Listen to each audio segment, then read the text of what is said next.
I am a girl, and a few years ago, something really scary happened to me because of Facebook. At that time, I had just finished high school. It was summer, and I was living with my mom and dad. I used Facebook sometimes, but not as much as other apps like Snapchat or Instagram. My Facebook and Instagram were connected, so my Instagram posts would also show up on Facebook. I remember not checking Facebook for many weeks. I had turned off notifications because I didn't like getting random messages from Facebook that didn't matter to me, like someone's birthday or similar things.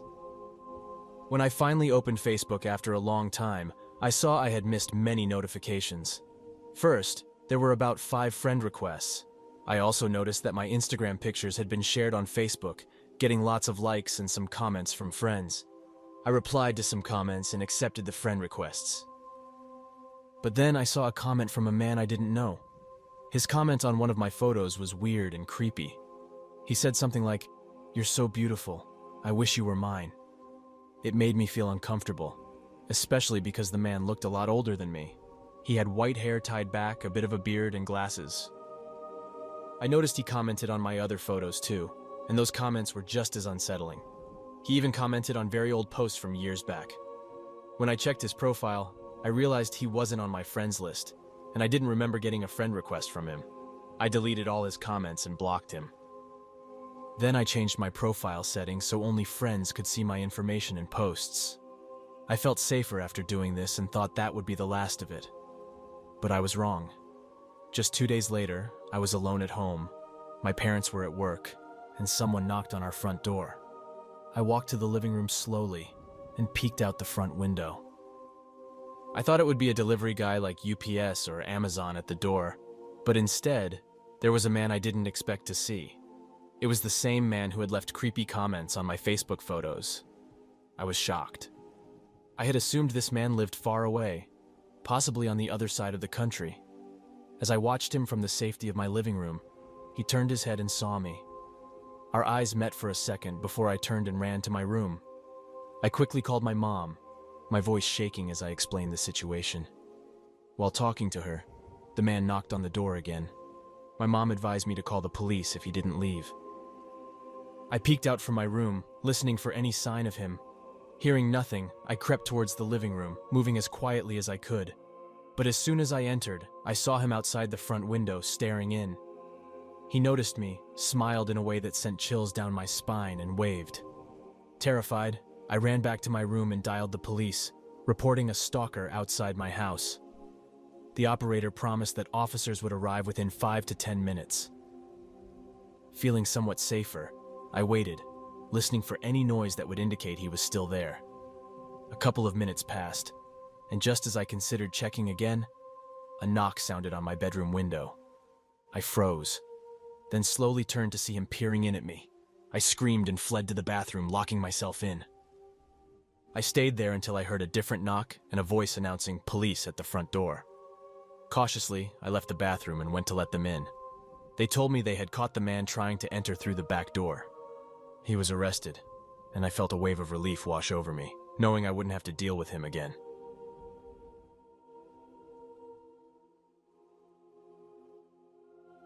Last year, I badly needed a new laptop. Every day, I used a computer for school and sometimes for work too. It was something very important for my day-to-day life.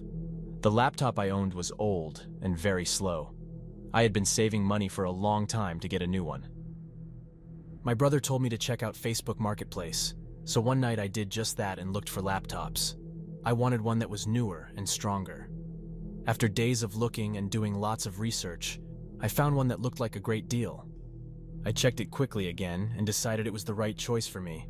Then I messaged the person selling it. The seller got back to me fast. His name was Jack. When I talked to him, he said we could meet the next day in the afternoon, after his work. I told him I was ready to buy the laptop then. As long as it worked well, I would pay him the full price he wanted, which was $800 in cash. I knew this was a lot cheaper than its price in stores, and I thought I was getting a great deal. Jack agreed it was okay, and we planned to meet the next day after his work.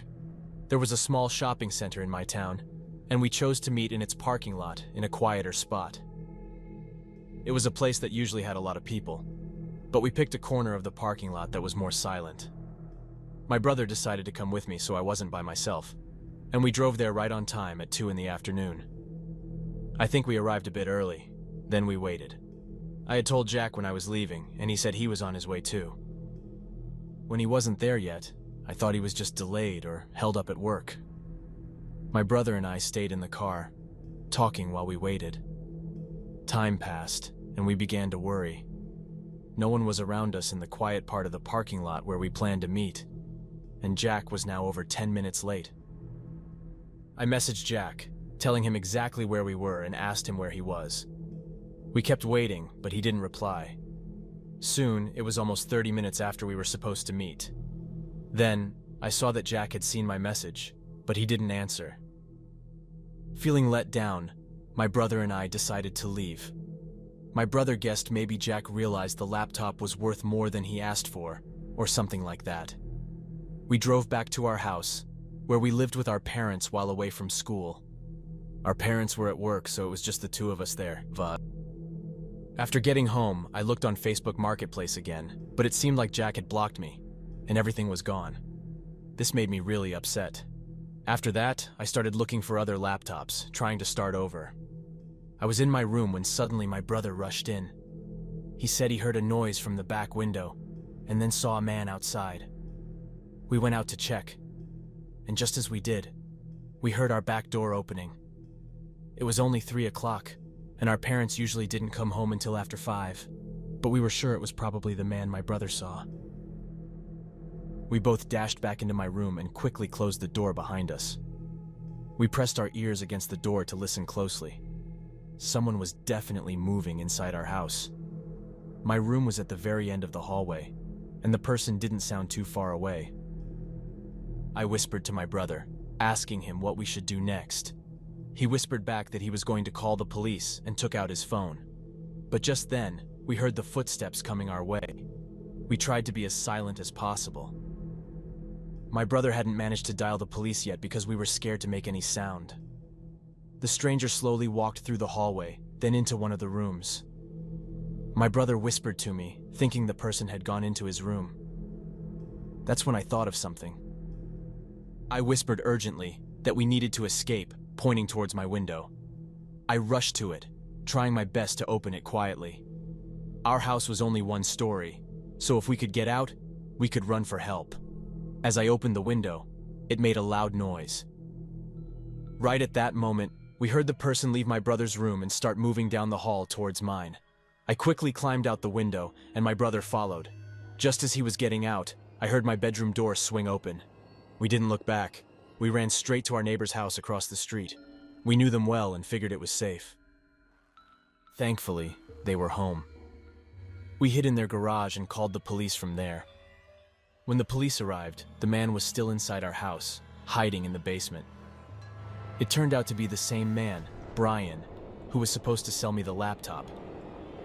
He had actually been in the parking lot of the shopping center at the same time as us, just blending in with the other parked cars.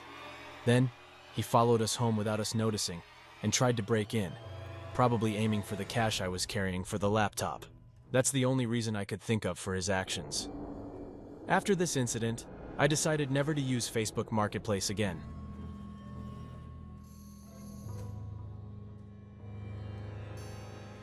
I am a 32-year-old man, and I live in the north part of America. This tale is about a frightening experience I had last summer, and it still makes my heart race when I recall it.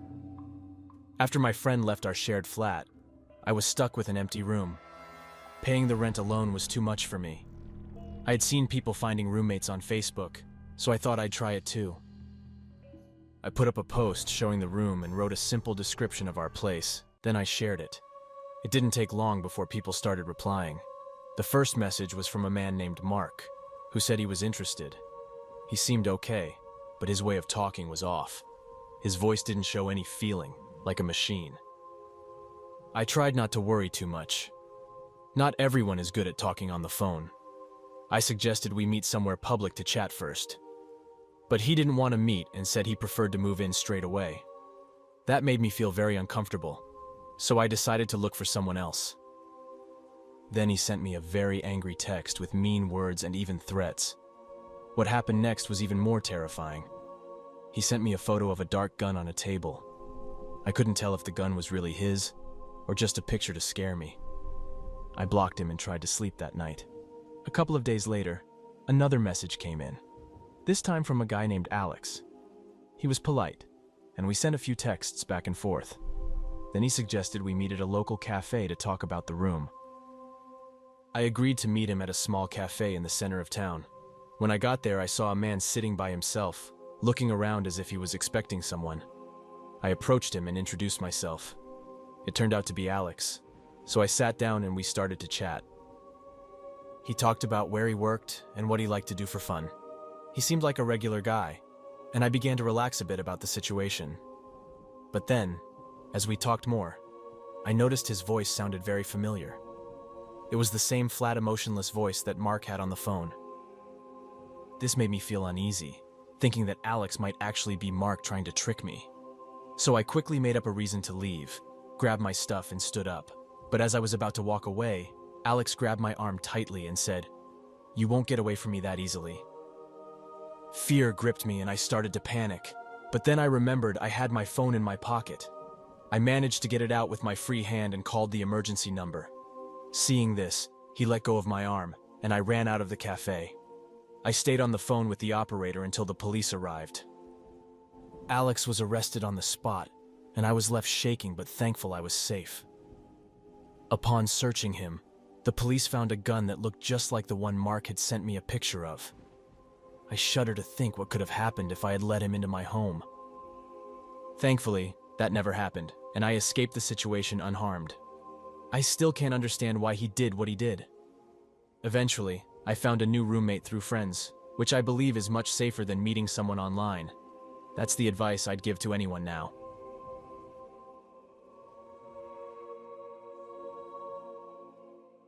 One day, I checked my account and saw a new message from someone. I often used Facebook for many years. During all this time on Facebook, I got lots of friend requests. I didn't really know most people in my friend list. Usually, I got around 5-10 friend requests every week, and I mostly accepted them without thinking much. The message I got this time seemed like junk. It was just a bunch of links, and these links were super long. There wasn't any text with these links, and I didn't click on them. They were sent by a person who didn't have a profile picture. I thought this person was just sending spam, and maybe I had added him by mistake before. I deleted the message and removed him from my friends. But the next day I got a very similar message. It was from a different person. This one had a profile picture, but it was nothing special. I think it was a sports team's logo. This person also sent me random links. Now I started to think maybe there was a problem with Facebook, and that's why I was getting these spam messages. I just deleted them and didn't think much about it. But the messages didn't stop. The next day I got spam from several different accounts. I was starting to wonder what was happening. Then, the day after that, things got really strange and scary. I received a friend request and the username was John Doe Hates. John Doe is actually my name, and I also got a friend request from someone named John Doe is a Fool. I clicked on these profiles, curious despite myself. They were empty. No friends or posts, like they were made just to scare me. Someone was clearly trying to scare me. I didn't know who it was or why they would do this. I quickly decided not to accept those strange friend requests and took a break from Facebook. I even deleted the app from my phone and didn't check it on my computer. But the weird stuff didn't stop with Facebook. A couple of days were quiet, but then, one night around midnight, there was a knock on my door. Living alone in a small apartment, I was puzzled about who could be visiting so late. I went to the door, but when I looked through the peephole, nobody was there. The same thing happened the next night. A knock, but no one at the door when I checked. The following morning, I found something even more disturbing. Right outside my door, there was a piece of paper lying on the ground. It was a printout of my Facebook profile picture. This scared me more than the knocks. I had no idea what I should do. The final straw came the next night. It was around 11 p.m., and I was getting ready for bed when I heard another knock at my door. This time, right after the knock, I heard the sound of the doorknob turning. My heart raced. Thankfully, my door was locked. I rushed to see who was there, but again, nobody was outside. I opened the door cautiously, and what I saw made my stomach turn. There were over 100 pieces of paper with my profile picture printed on them, all piled up on the floor. I gathered them up and decided it was time to go to the police. I explained everything to the police the next day and filed a report. There wasn't much else I could do. Strangely enough, after I went to the police, everything stopped. No more knocks, no more pictures left outside my door, and no more creepy Facebook messages or friend requests. I still have no idea who was behind it all.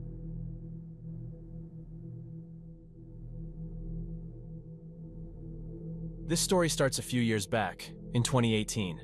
I was really into using Facebook then, not so much these days. Every day I'd scroll through Facebook on my phone and chat with friends using Messenger.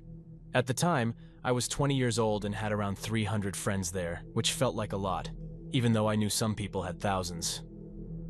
One day, I received a friend request from a girl named Lily. We had a few friends in common, about 4, and from her profile photo, she seemed friendly. Her profile didn't have much info, just her age, 20, and a couple of photos, showing she had around 150 friends. I didn't recognize her, but since we had mutual friends from my old school, and another person I didn't know well but who lived nearby, I accepted her friend request. Shortly after, Lily messaged me. I opened Messenger and we started chatting. She was easy to talk to and we quickly became friends. After chatting for a week, we decided to meet in person. I knew she lived close by but didn't know her exact address. Lily suggested we meet at a shopping mall close to my place, about a 15-minute drive away. We planned to meet there on Saturday at noon. We kept chatting as usual until then. When Saturday came, I drove to the mall and entered. It was crowded, typical for a weekend. I let Lily know I was on my way, and she said she was too. Upon arriving, I messaged her I was inside, but then she stopped answering. At first, she said she was already in the mall looking for me, but after I told her my exact location, she went silent. I waited in the food court for about 15 minutes, but no sign of her. I messaged her again, noticing she had seen my message but didn't reply.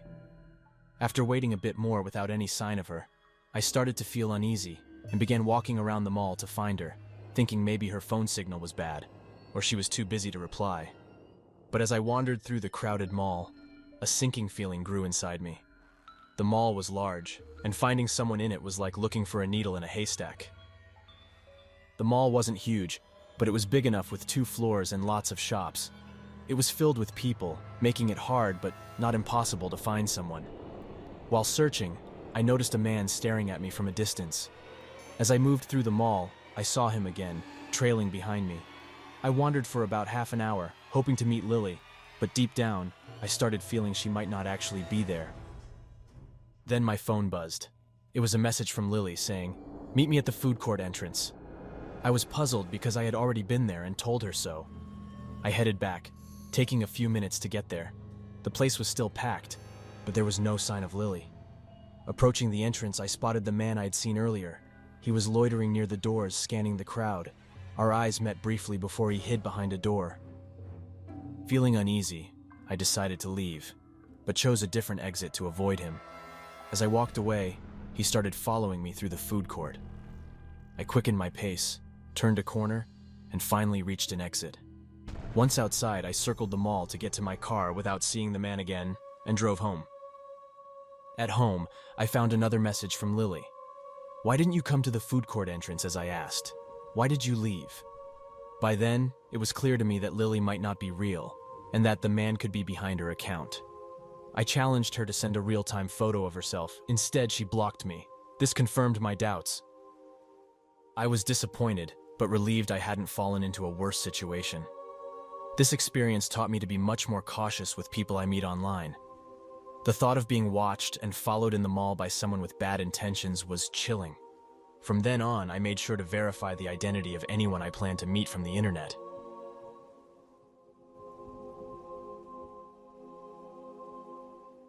I was bored, just looking through what my friends shared and checking out news online. I felt like checking something new, so I decided to look at the buy and sell section to see if there was anything interesting for sale. Once I had bought a phone from an online marketplace, and it was a good deal, so I thought, why not see what's available now? There were the usual things: cars, phones, computers, and some other stuff no one really needs. Then my eyes caught an ad for a free television. This TV seemed pretty new, and I was actually thinking about getting one for my room, so I clicked on the ad to learn more. I wanted to find out if there was something wrong with the TV, which made it free, or if it was in perfect condition. The ad showed it was a 50-inch TV. The photos showed it standing in a room with carpet, and there was a photo of it turned on, proving it worked.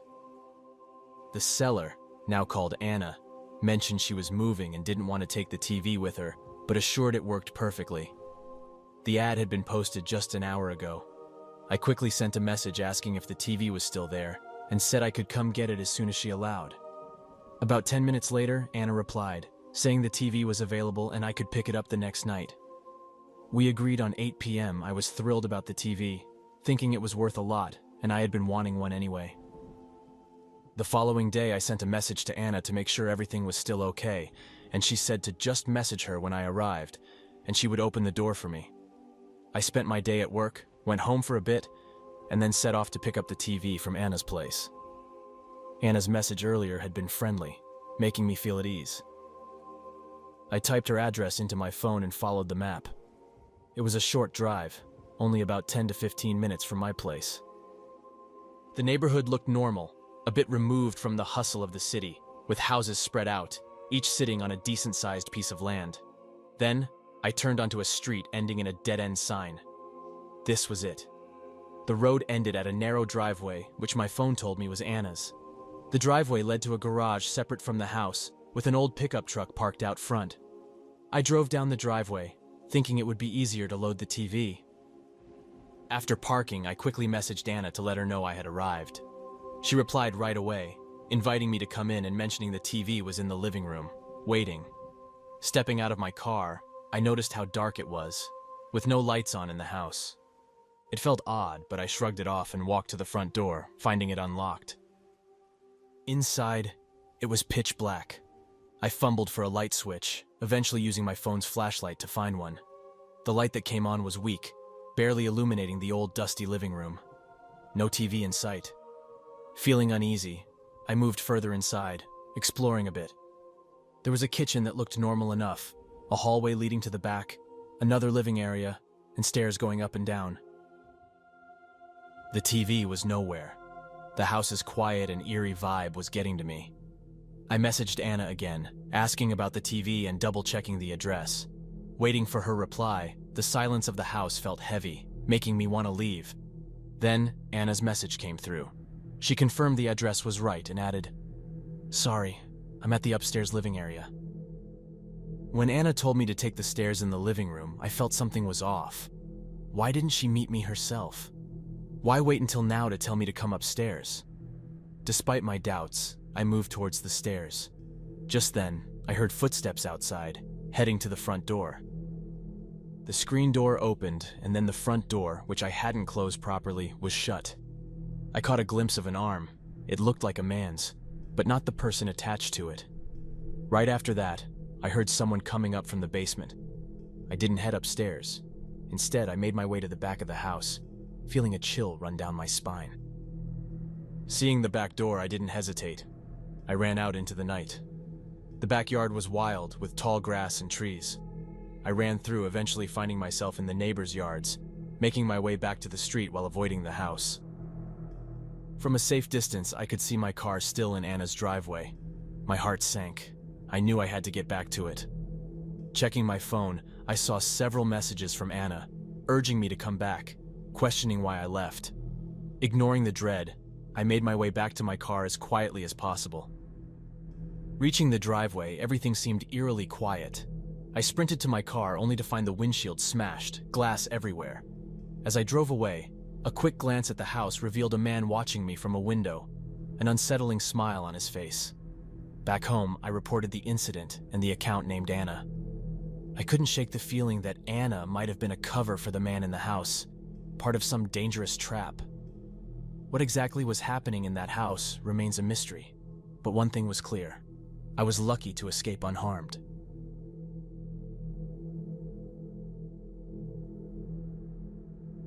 A few years back, I decided to sell my old car through Facebook Marketplace.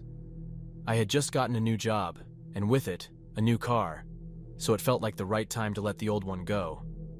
Before, I usually bought and sold cars on Craigslist, but this time, based on a friend's suggestion, I chose Facebook Marketplace because it seemed simpler. The car I was selling was a 2014 Chevy Cruze.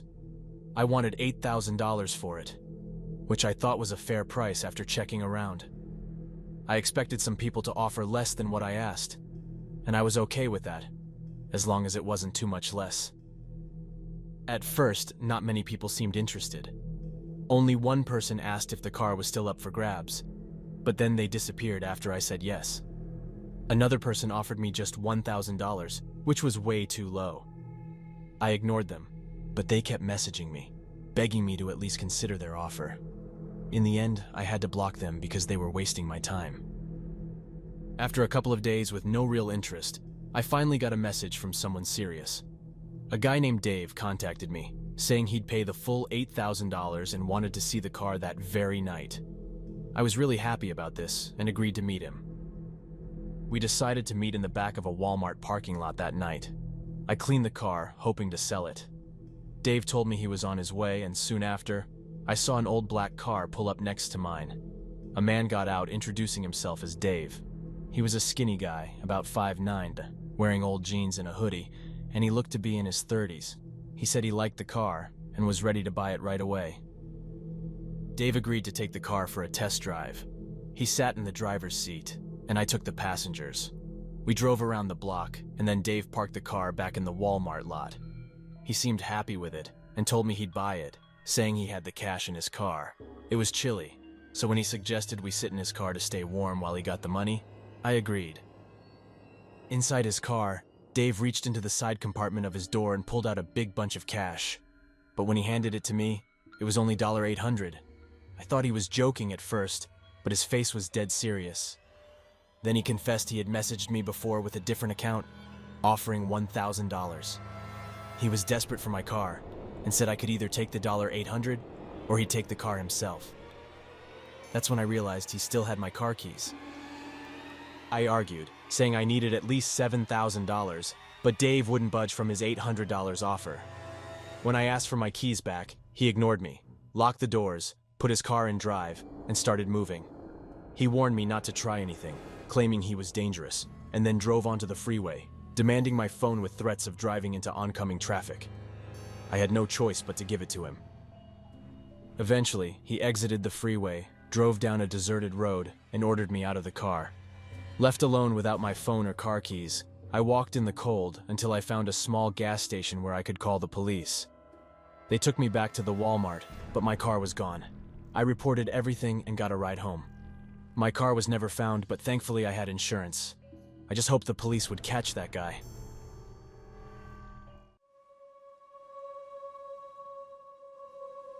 My name is Jack, and this scary thing happened to me a few years back when I was still in college.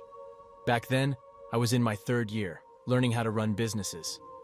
I had spent my first 2 college years at a small college and had just moved to a bigger university. I was both excited and nervous as I packed up my things to go to my new place. I was going to live with some people I didn't know yet who I found through a Facebook group. I didn't really know much about them before I got there, and living alone was too expensive for me. But when I got to the house, I liked it right away. It was an old but charming house close to campus. It wasn't fancy, but it was much better than a small dorm room. Walking in, I could hear people laughing and talking from the living room. I followed the noise and met my new housemates. There was Chris, a tall guy who was very friendly and studying to be an engineer. Then there was Joe, a bit smaller but very funny, who was studying psychology. And there was Tom, who was quiet and focused on his computer science studies. They all made me feel welcome. I found out I wasn't the only new guy. Chris and Joe had also just moved in, while Tom had been there before. The first couple of weeks were awesome. We got along well, spending our days going to class and studying. At night, we'd make dinner together and watch movies. It felt like I had found a new family, which was really nice. But then things started to get weird. Chris, Joe, and I were getting along great, but Tom began to keep to himself more and more. It was rare to even see him. He'd stay in his room all day, only coming out quickly to get food or go to the bathroom. I'm not even sure he was going to his classes anymore. He also started to get really short-tempered, getting mad at anyone who tried to talk to him or check if he was okay. I started to be really afraid of him and tried to stay away as much as I could. This made me feel a bit better, but his strange actions were still freaking me out. Around that time, I noticed that things in my room didn't look right. I always keep my room clean and everything in its place, so it was obvious when my computer or clothes were moved. I didn't want to believe someone was going into my room without permission, so I just tried to ignore it. But then, one night, I was trying to sleep when I heard a strange noise from the hallway. I got out of bed to check and was shocked to see Tom just standing there, outside my door. He had a weird, scary look on his face.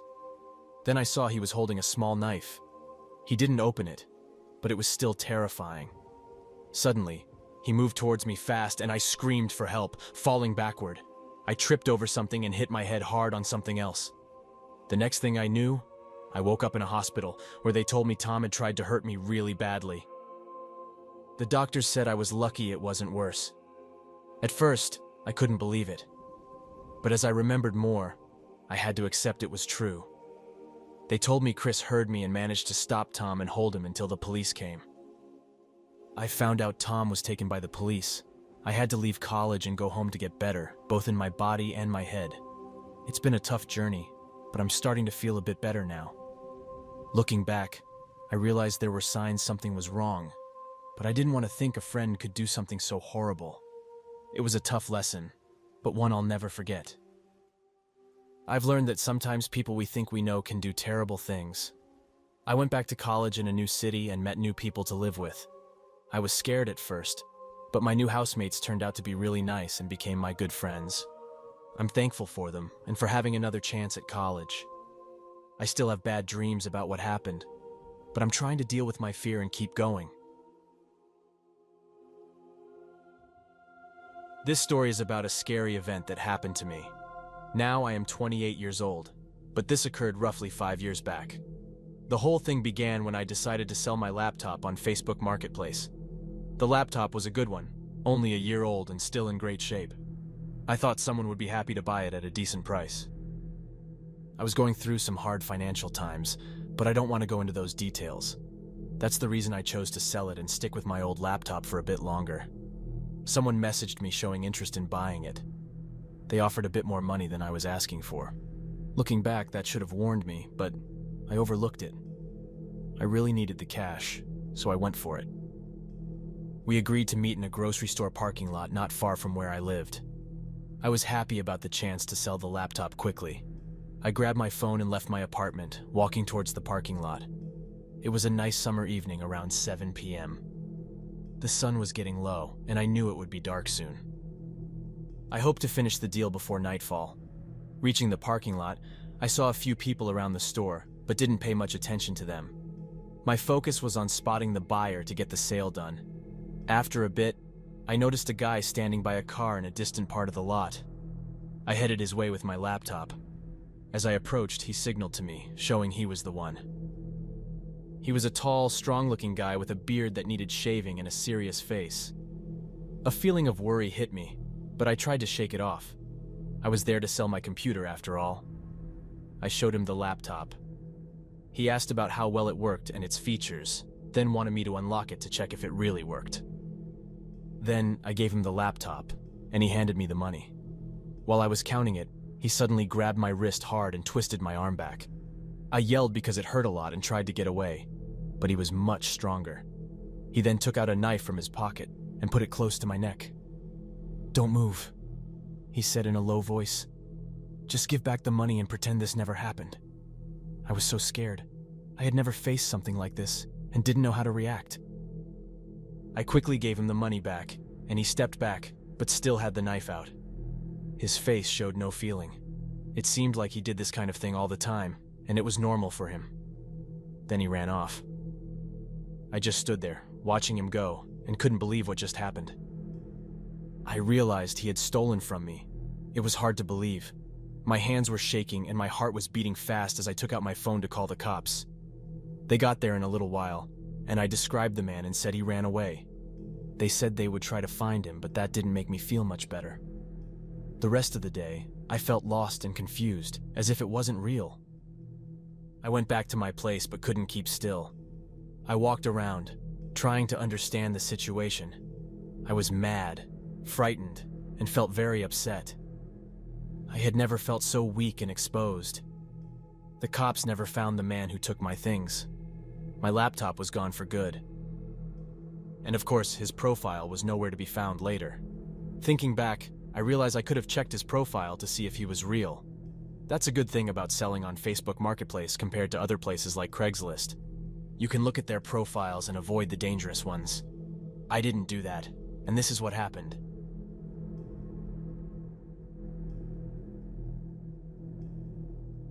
This all happened around 8 years ago, back when I was just hitting my mid-20s. One day, while wasting time on Facebook, I stumbled upon a friend request from someone I didn't know at all. Their profile picture was nothing but a shadow. Their name didn't ring any bells for me. Normally, I wouldn't add strangers, but something about this person sparked my curiosity. So I accepted their request and we began to talk. This person, who went by the name Jake, was easy to talk to and seemed nice in the beginning. He was curious about what I did and what I liked. We found out we both really liked music. I started to enjoy our talks a lot and looked forward to them. Jake seemed to really care about what I had to say, which made me like talking to him even more. But then, things started to get weird when Jake began asking very personal questions. He wanted to know exactly where I lived, what my daily routine was, and he even made comments on my pictures and what I posted. I began to feel uneasy and thought it was best to stop talking to him. That's when things got really scary. Jake wouldn't stop messaging me, day and night, wondering why I wasn't answering. When I ignored him, his messages got creepier, and he even mentioned the cafe where I worked, a detail I was sure I had never shared with him. I became really scared and thought I should go to the police for help. But they told me there wasn't much they could do since all our interactions were online, and there was no way to tell if Jake was even in the same country as me. I felt trapped and scared, not knowing what to do. Then Jake started leaving frightening voicemails and even threatened to come to my home. I was completely terrified and felt like someone was always watching me. This mess all started from connecting with someone I never met face to face.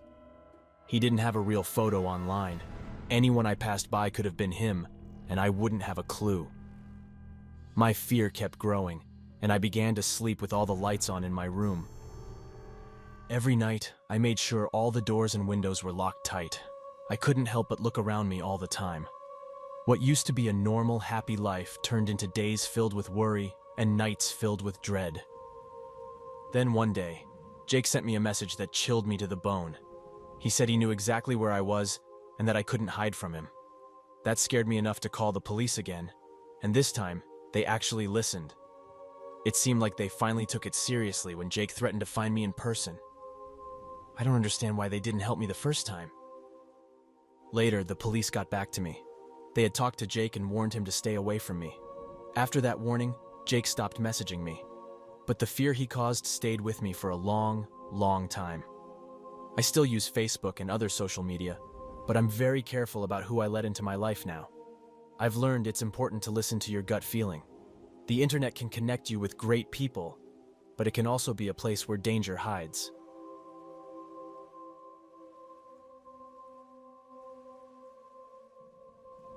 Around 4 months back, my family and I moved to a new place in the countryside. Before this, we lived in a small flat, meaning we didn't have a garden. So the idea of owning a garden was new to us, and of course we didn't own a lawnmower.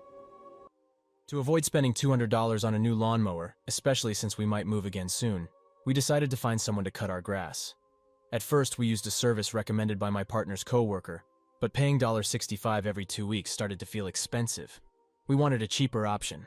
That's when we found Alex. Alex had advertised on a local Facebook page that he was available to mow lawns over the weekend. He mentioned he worked for a well-known company, or at least, that's what it seemed. I reached out to him through Facebook.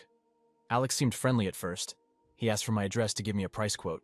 After visiting our house, Alex texted, "Wow, your porch is huge." His comment made me uncomfortable, but I thought maybe I was just being too sensitive. We arranged for him to come by and work on the garden. I told him my days off, but he said it wasn't necessary for me to be there. We decided Wednesday would be good. On Wednesday morning, he messaged, "Are you at home?" I replied no. 3 hours later, he asked again, "Have you come back yet?" I said no, and mentioned I'd be back late, after 8. Then Alex told me he had a flat tire and proposed to reschedule for the next day. On Thursday, early in the morning, he texted me again. "Will you be at home today?" I replied no, and a few hours later, he asked once more if I was home. Again, I answered, no. I had already told him I wouldn't be around the whole day. "Will you still make it?" I asked. He replied, saying his truck had broken down this time. His messages were getting too personal, like, "I hope you're not mad at me, dear." By now, his behavior and constant excuses were making me feel uneasy. Despite my better judgment, I said he could try again the next day. Friday came, and it was actually my day off. I decided to leave the house early and spend the day outside. Out of nowhere, he texts, "I'm on my way. You're not working today, right?" I replied that I was off, but wouldn't be home. He kept pushing. "When will you get back?" I told him I wasn't sure. Later, he texts again, apologizing, saying, "Sorry, my equipment fell out of my truck and got damaged." "I might try again tomorrow," he said after I had clearly had enough. I was deeply unsettled by his behavior and finally told him to forget it, that I'd look for someone else. Saturday rolls around, and after work, I see several messages from him on my phone. He claimed he had mowed the lawn and was demanding payment immediately. I refused to pay until I saw the work myself and suggested transferring the money via a digital app instead. He became angry, insisting on being paid right then. Despite feeling anxious about him possibly waiting at my house, I arranged for a friend to follow me home for safety. Thankfully, he wasn't there. I transferred the money, hoping that would be the end of it. 2 months later, the story took a strange turn. While talking to my fiancé Alex on my way to class, he mentioned a man walking down our driveway. Later, Alex texted that the man was promoting a lawn service. The name on the business card left behind was the same as the man who had harassed me. I called Alex, who said the man, Charles, had acted surprised to see him and inquired if he lived alone. Charles didn't visit any other houses, just ours, and offered various services, including lawn care and pest removal. Charles's knowledge of our bat problem, which I had posted about on Facebook, alarmed me. Charles was particularly interested in our dog, asking numerous questions about his size and behavior, which Alex thought was just fear of dogs. After giving Charles a brief tour outside, he left. I realized this was the same man who'd been messaging me and told Alex, who became very concerned, especially about the detailed questions Charles asked about our living situation.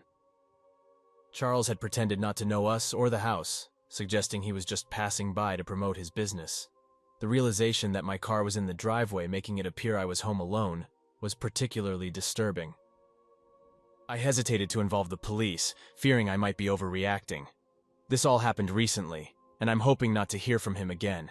But if anything else happens, I'll be sure to update.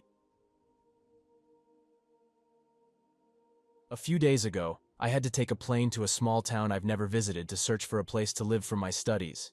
I was traveling alone, but before my trip, I looked up lots of homes on Facebook Marketplace and managed to arrange a few visits. My first visit was scheduled for late in the afternoon, in a quiet part of town. The homeowner seemed okay when we emailed, and he asked me to call him an hour before we were supposed to meet to confirm my arrival. So, I did just that. I called him an hour ahead, but he didn't pick up. I decided to walk to the house anyway, hoping the homeowner would be there by the time I arrived. About an hour later, the man called back. He asked if I was still on my way, and I told him, yes, I'm almost there, just 5 minutes away. But his response was surprising. He was angry, saying I shouldn't be there for another hour. That's when I realized he was right. My old phone at the time didn't update the time automatically when I moved across time zones. I forgot to set it myself and realized I was an hour early. I tried to explain the mix-up over the phone, but the man was really angry. I understand I made a mistake, but his reaction seemed excessive for such a small issue. I offered to wait outside until the correct time, but he quickly said no, almost like he didn't want me there at all. This made me feel uneasy, but I needed a place to stay badly. I decided to kill some time at a nearby food place until it was time for the visit. When it was time, I went to meet the homeowner. He was around 50 and looked very unkempt. His clothes were partly ripped, and he seemed like he hadn't cleaned himself in days. I felt uncomfortable and wanted to leave, but finding a place to live was crucial, and there weren't many options available, so I stayed. While we were talking about the house, I noticed a younger man leave through a back door. This guy looked even shadier than the homeowner, glanced at us, ran to his car, and drove off fast. This made me very worried. I asked the homeowner who the man was, and he said it was just another person he had shown the house to earlier. The man started asking me lots of strange questions. They were not the usual questions someone renting out a house would ask. He asked about my age and what I was studying. All the while he looked straight into my eyes without blinking once. I answered his questions, but I tried to not give away too much. Then we went inside the house. From the outside, the house looked okay. But once we entered, it was clear it wasn't well kept. I followed him as we checked each room. Whenever I asked about the house's poor condition, he dodged the question, saying it was just not finished yet. After we had seen the inside, he said he wanted to show me a shed in the backyard. Before I could respond, he led me out back, away from any nearby streets to a separate shed. He opened the shed door, revealing stairs leading down into complete darkness. He tried to turn on a light, but nothing happened. Instead of reacting, he just started walking down into the dark, as if he expected the light not to work. Standing at the bottom of the stairs in the dark, he looked up and asked, "Aren't you coming down?" I didn't answer, shocked that he expected me to follow him into this dark, separate basement. For some reason, I looked back towards the house and saw another man standing in the backyard doorway. That's when I ran. I didn't stop to look back, and I didn't want to know if they were following me. After running for what felt like forever, I stopped to see no one was behind me. Realizing I was alone in the woods as the sun was setting and possibly being chased was terrifying. Thankfully, my phone worked, and I used it to navigate back to my hotel without any more issues. As soon as I got back, I searched online for information about the house and found out it had been empty for 3 years. I checked the original Facebook Marketplace listing I had replied to, but it had been removed. I thought about calling the police but decided against it, thinking they wouldn't be able to do much. I guessed the men were probably homeless and up to something no good. Regardless, the entire experience was deeply unsettling. When I was around 22 years old, I was not feeling well in my mind, felt very alone, and was desperately looking for friends. I had a big problem with eating too much food, especially ordering a lot of food late at night. One evening, I decided to order a pizza. The man who brought it to me was probably between 35 and 45 years old, while I was about 19 or 20. We didn't talk much, just the usual chat you have when someone delivers your pizza. He might have said something nice about my look or clothes, but I can't really remember. This happened many years ago, but I'm sure there was nothing in our talk that showed I wanted to be his friend. It was just a simple talk between a customer and a delivery guy. A day or two later, he sent me a friend request on Facebook. It took me a while to remember who he was. Then I realized he used my order details to find me. Because I was feeling bad, alone, and really wanted friends, I accepted his request. He left some very strange and too personal comments on some of my Facebook pictures, but we never met or talked again, and I think I removed him a few months later. I can't remember well, but I knew it was strange. So, to the odd pizza delivery man who was almost twice my age and decided to find me on Facebook after we barely spoke, I hope we never meet again. And if you did this to someone else, I hope they were smarter and feeling better than I was. Looking back, I should have told the pizza place about him. I've had many delivery drivers try to flirt with me in a weird way since then, and I don't like it. I just want to eat my food without any trouble. I used to deliver food myself, and unless you have a pet, let's keep it quick and polite. And remember to tip your drivers, unless they act inappropriately. This scary thing happened to me around 5 years back when I was just 18 years old. I had just finished high school and decided to take a break from my boyfriend of many years. He was 2 years older and liked to control everything, which I couldn't stand any longer. Most days I spent time with my friend, let's call her Lisa, just chilling and smoking, enjoying life in a simple way. To give you a picture, I'm quite short and was quite attractive back then. I was fit and cared about my looks. Now I'm just a laid-back mom. Sometimes I'd get weird messages on Facebook from guys I didn't know, complimenting my looks and wanting to go out with me. One day, while I was at another friend's place named Jack, I got a message from a guy named Mike, who said he was a model for a fancy brand. Mike was really fit, the kind of guy who would stand outside the store without a shirt. Not really my type, but I won't lie, talking to a handsome guy wasn't a bad thing. His message was different, not like the straightforward ones from other guys. He asked if we had met before because I looked familiar. To me, getting attention like this was a nice boost to my mood, even though I wasn't looking for any guy to date. I replied that I didn't think we had met. He said maybe he saw me at a party because my face seemed familiar and he thought I was very beautiful. We thanked each other and started talking about where we were from, our past relationships, and stuff like that. I was really into cars back then, a passion I got from my family who all worked with cars, and I shared with him what my dream car was. He seemed okay and kind of normal at first. Eventually, he invited me over to his place, which was in a fancy area. So I decided, why not go? I wasn't busy with anything important anyway. I arrived at his place at 8 p.m. during a freezing winter night. He welcomed me at the door and led me to a room that seemed to be his office, but it looked very messy. On his computer, he had a video ready to show me, just a car speeding. I thought it was odd, but pretended to be interested. Then, he suggested we watch a movie together. Although I felt something was off about him, I stayed because I was somehow overlooking the warning signs, maybe because he was attractive. After the movie, I left his house, and he texted me immediately, asking me to let him know when I got home. I told him I was home safe and tried to end the conversation, but he kept it going. "What are you up to tomorrow?" he texted. "I've got nothing planned after school," I replied. "Do you want to go out for dinner?" he suggested. I agreed, thinking it might be better than the first visit. That evening, we went to a diner in his old car. The place was packed, so we waited for our table while he constantly checked his phone, seemingly waiting for a message. Suddenly his phone rang, and he briefly talked about being on a date, referring to me, before hanging up. Throughout the dinner, I couldn't shake off the uneasy feeling I had about him. He seemed to be in a rush with everything concerning me, which made me uncomfortable. I just wanted the night to end and to forget about him. After dinner, he drove us back to his place and asked if I wanted to come inside again. "I'm really sorry, but I need to head home," I told him. "It's late and I'm tired." He seemed disappointed but insisted. "Come on, just for a minute. I want to show you something interesting." Despite feeling uneasy, my curiosity got the better of me, and I agreed to step inside. Right away, we were met by his parents. It was as if they had been waiting just behind the door for us. "Oh, hello. Is this the girl you've been talking about so much?" his mom asked. I was shocked. I'd only met him a couple of days ago, and he was already discussing me with his parents?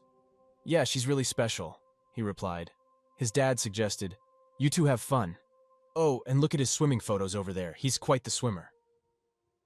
Trying to be polite, I quickly greeted them and thought about making a quick exit. But before I could leave, he started sharing his dreams with me, talking about wanting to join the FBI and also model for a clothing brand. His ambitions sounded more like fantasies. "I really need to go now," I insisted. He walked me to my car, awkwardly lingering as if expecting a kiss. But I just hopped into my car, waved goodbye, and drove off, relieved to be leaving. Chadley was odd, and I had no interest in him. But things didn't end there. Over the next few days, Chadley bombarded me with texts. Each day it was the same "hey." At first I replied out of politeness, but as I was planning a trip to Florida, I had a reason to avoid meeting him. Despite this, he didn't stop messaging me. My replies grew shorter until I stopped responding altogether. However, that didn't deter him. He continued texting me daily for 2 months until I finally blocked his number. Then the calls started. Random numbers, private callers, incessantly. Sometimes silence greeted me. Other times I could hear Chadley in the background. I stopped answering calls altogether. But then he shifted to Facebook, sending endless messages with just, "Hey." The situation escalated from annoying to deeply unsettling. Constantly, Chadley would send me just hey after hey, pushing my patience to its limit. I had enough and blocked him once more, thinking that would be the end of it. But I was mistaken. 2 years passed, and I was happily involved with someone else when suddenly a Facebook message popped up from Chadley. My heart sank as I read, "Hey stranger, how have you been?" Ignoring him seemed like the best response until he sent another message, now insulting me for not replying. His words shocked me. And then, almost as if on cue, my phone beeped with a text from him. "Hey!" I couldn't believe his audacity. I replied sharply, telling him to leave me alone, and blocked him again, hoping that this time it would be the last. I thought that was the end of my encounters with Chadley, but the story didn't stop there. One day, while hanging out with my friend, let's call her Anna, she was showing me a message on her Facebook when I noticed Chadley's name. He had sent her the same line. "Hey, you look really familiar. Have we met before?" It was like a bad joke repeating itself. Anna mentioned how Chadley had tried to convince her to visit his house, but she refused because he just wasn't appealing to her. This incident made me curious about how many others had similar experiences with him. A year later, I started a new job and recognized an employee as the sister of Chadley's ex-girlfriend. We got talking, and my curiosity got the better of me. I asked about Chadley. Her story was a chilling echo of my own experiences. He had become obsessed with her sister after just a month of dating, following their breakup with years of stalking. He even confronted her at her new boyfriend's place, causing a scene. Chadley's pattern of behavior was clear and deeply unsettling. So to the creepy stalker Chadley, my message is simple. Please never contact me again. Ever. A couple of weeks ago, something strange happened. You might have heard that Facebook added a way to meet new people for dates. I found a man who seemed nice enough. He was a bit older than me. He said he was 27, and I had just celebrated my 23rd birthday. To me, being 4 years apart didn't seem like a big deal. We talked for a day or so and then decided to meet for a drink, to see if we clicked in real life. But when I saw him, he looked older than 27. His beard had a lot of gray in it, but I thought maybe he just started going gray early. It happens, right? We sat down, had a few drinks, and talked. He told me again he was 27. He was really friendly, but he kept looking at me in a way that made me feel uneasy. He kept saying nice things about me, which was kind, but it made me feel awkward. I don't think I'm anything special to look at. I was flattered, but also a bit uncomfortable with all the attention. After a while, I decided it was time to go home since I had to wake up at 4:30 a.m. for work the next morning. He walked me to my car, and then we started talking about his car. His car was quite noticeable, a 1970 Camaro. It was out of the blue when he suggested we go for a drive in it at 10 p.m. I said no because it was late, and I had only met this man for a short time. He wanted me to go on a late-night drive with him, which I found very risky. I love watching documentaries about killers and reading scary stories. The last thing I would do is get into a car with a man I barely know. It could be very dangerous, and I was not going to take that chance. He kept asking me to go, but I stayed firm and left in my car. My home was about 45 minutes away. When I got home, I found many messages from him. He said he missed me a lot, wanted to have a future with me, and had never felt this way so quickly at his age of 38. Then, he gave me more compliments. That's when I felt a cold feeling.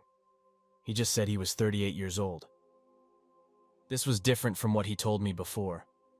I asked him if the age difference of 15 years didn't bother him because it definitely bothered me. He said it didn't matter to him and that he liked younger women. I did not reply and went to sleep. The next morning, I saw he had sent many texts, missed calls, and voicemails. I decided not to talk to him anymore. I blocked him on all social media and his phone number. Maybe it was not nice of me, but he made me feel very uncomfortable. He seemed nice, but was too forceful, reminding me of some scary stories I've heard. So, thanks to Facebook for this scary experience. I guess I won't be using Facebook to meet anyone new again. About 4 weeks ago, a stranger sent me a friend request on Facebook. We shared several mutual friends, so I assumed we might have met at some point, but I had forgotten about him. Without giving it much thought, I accepted his request. Almost immediately after, he tried to video call me through Facebook Messenger. I didn't pick up. He tried a few times, but eventually stopped. Then last week, I received a call from a number I didn't recognize. I answered, thinking it could be about a job I applied for. "Hey, how's it going?" a cheerful voice asked, saying my name perfectly. My name is quite unique and hard to pronounce just by looking at it, so it struck me as odd that he got it right.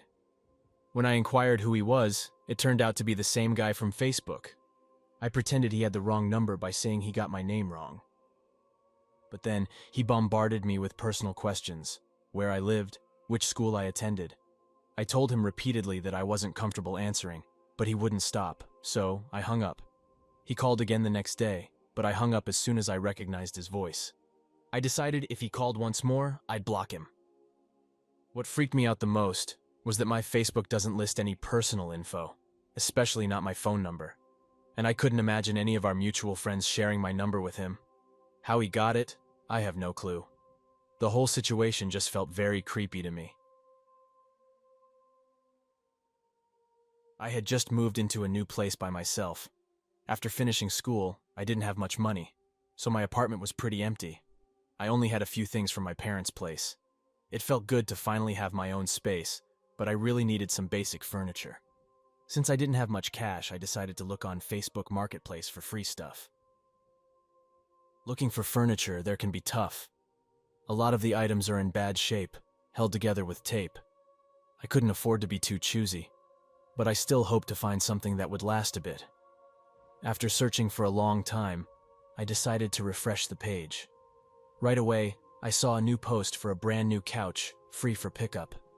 It hadn't been listed for even a minute. I messaged the seller immediately, hoping I could get it. They replied super fast, saying I could have it if I picked it up that night after 9 p.m. The timing was odd to me. It was only noon, and they wanted me to come after dark. But I figured they must be busy until then. So, I agreed and waited until it was time to go. When it was time to leave, I texted the seller I was on my way and put their address in my GPS. It showed they lived far out, in a very remote area. I'm used to living near the mountains, where there aren't many people around, but this was way beyond that. As I drove, the houses became fewer and farther between. The journey felt longer and lonelier as I went further into the less populated areas. The sun had set, and the darkness made everything seem more eerie. I couldn't shake off a feeling of unease as I continued driving, the road stretching out into the night ahead of me. Finally, I arrived at a house that looked okay, but it was really far from any other people. I was surprised I still had phone signal, so I sent a message to the seller telling them I had arrived. Almost immediately, I got a short reply saying, "Okay." I took that as my cue to go to the door. When I knocked, a voice from just behind the door told me it was open and to come in. The voice sounded so close, as if the person was right there. I hesitated, then pushed the door open just a bit to look inside. The house was completely dark, not a single light on anywhere. This was back before phones had built-in flashlights, so all I had was a bit of moonlight coming through a window. I called out a greeting and heard a reply from an open door to my left, leading down to a basement. The person said the couch was down there, ready to go. That really scared me. I said I had to leave and didn't go any further. I turned around, opened the front door wide, and ran to my car. I locked the doors as soon as I got inside and took one last look at the house. Nobody followed me, but I saw the shapes of 4 men watching me from a window. I drove away fast and didn't stop until I got back to my apartment. Once home, I checked my phone and saw 3 new messages from the seller. The first asked why I ran off, the second asked if I still wanted the couch, but the third message really scared me. It just said, "You're lucky." That night was the scariest thing that's ever happened to me. I've never used Facebook Marketplace or anything like it since then. I believe those men never planned to give me a couch. My wife and I were on the hunt for a second-hand car on Facebook Marketplace when we stumbled upon an offer that seemed too good to pass up. Excited, we immediately messaged the seller to express our interest. The person selling the car appeared quite friendly through messages. and we decided to meet up in a well-known shopping center parking area. He mentioned he'd be free after his work at 5 p.m., so we planned to meet at 5:30 p.m. When 5:30 p.m. rolled around, we were already there, waiting, and informed the seller of our location. Shortly after, we received a message from him stating he was delayed. We weren't in a rush, thinking the delay wouldn't be more than half an hour. We thought it best to use the waiting time to grab something to eat inside the shopping center. However, time ticked away, and after 2 hours, our patience was wearing thin. Finally, a message came in from the seller promising he'd be there soon. Since it was late autumn, darkness was quickly falling, and with it, our concern grew that the shopping center would soon empty out. Not long after, the seller asked us to meet him at a different location, a more secluded area of the town, about 30 minutes away.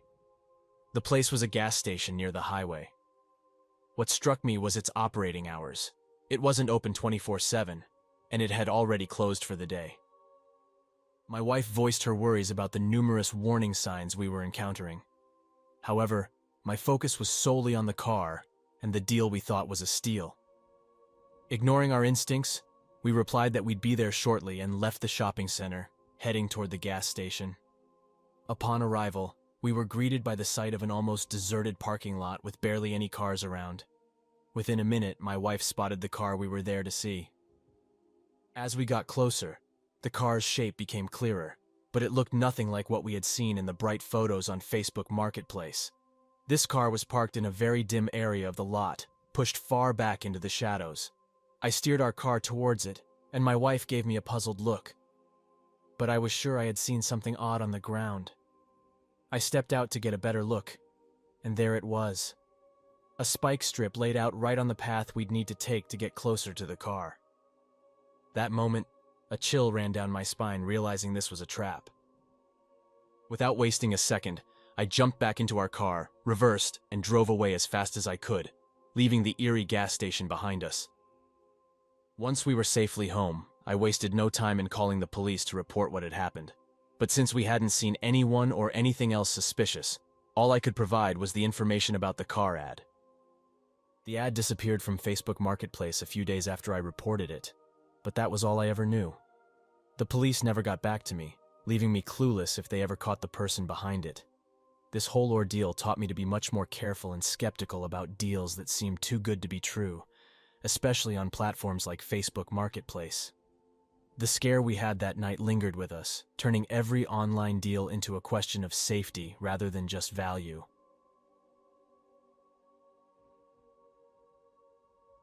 Four months back, we moved to a new house in the countryside.